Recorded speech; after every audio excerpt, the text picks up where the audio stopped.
बड'लेण्ड खौरां बिजोंनि गेजेरजों जे जोङो बेखौनो फोरमायनो सानो जे जोंनि 2 नं फुर्ब आस्राबारि गामिया जे थांनाय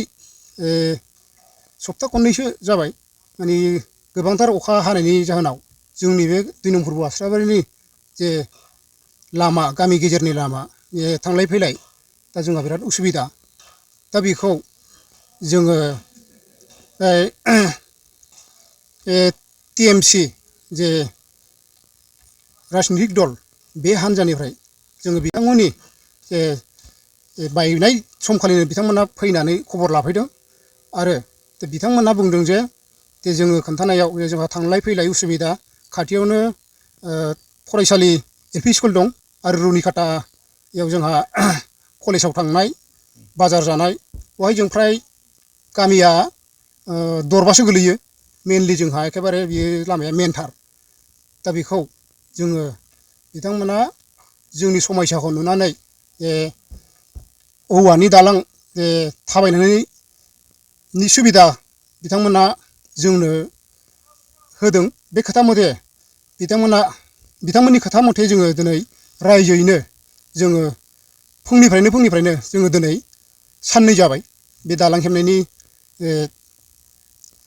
दालां हेबनाय खामानि मावनाया जों बावहाय बिथांमोननि खोथा बायदि जोङो बिथांमोननि मदद बा हेफाजाबजों जोङो बे खामानिखौ मावनाय जादों आरो इयुनाव बिथांमोनहा जे जोंनि बे समयसाखौ नायफैनायनि थाखाय जोंहा जोबोद जोंहा मोजां मोननाय बा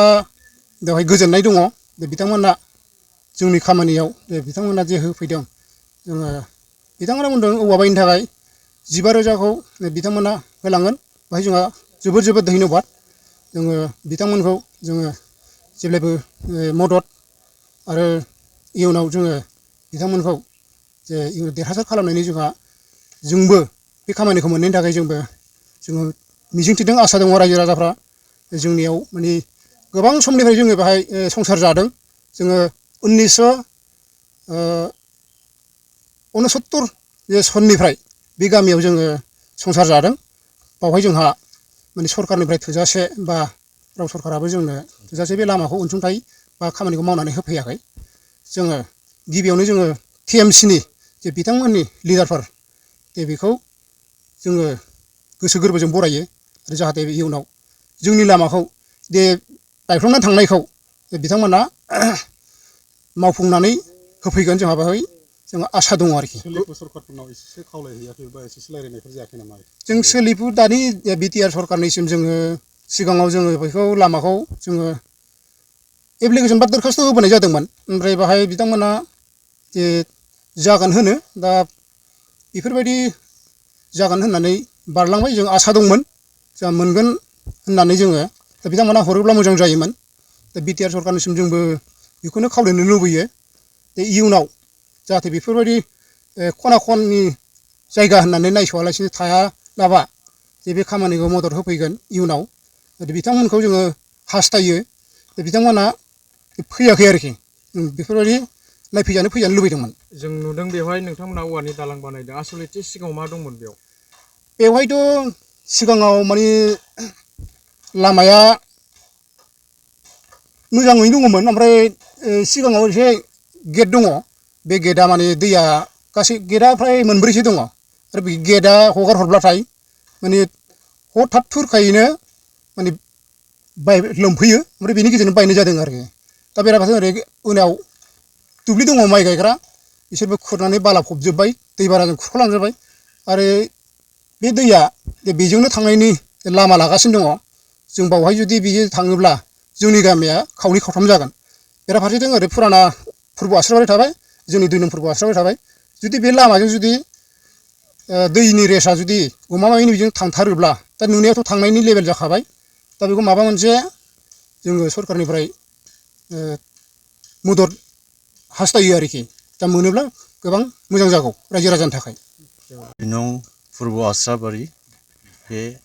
गामियाव जे दैबाना जाथाय जानाय थांनायाव जोंनि टिएमसि हान्जानिफ्राय दलनिफ्राय जोङो बेखौनो जोङो फोरमायोदि बे इन्सटेसिभ एरिया बेवहाय बे लामाया मोनसे बिराद प्रयजननि लामा जाबाय थांलाय फैलाय हान्था मेला आरो बेवहाय बिथांमोना फोरमायदों दि स्टुडेन्टफ्रा एकदम बेवहाय एकदम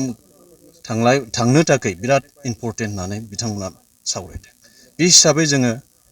सानदों जाहैबाय नोंसोरो बे लामाखौ गोख्रैनो औवा दालां बानायनानै लादो जों बेखौ सापर्ट खालामनानै बिथांमोनखौ जों एसे सहाय होनो होननानै जों आवगायनाय जादों जों खोनानो मोन्दों नोंथांमोना नैबे 14 चिरां दुवाराव बिजाथि फसंगोन आसलथे बिनि बिजाथिनि फारिलाइखौ माला फोसाबगोन नोंथांमोना बेखौ जेलासिम गाइडलाइन फैगोन बेखौ जोङो फोसावनाय जागोन 14 नं चिरां दुवार ब्लक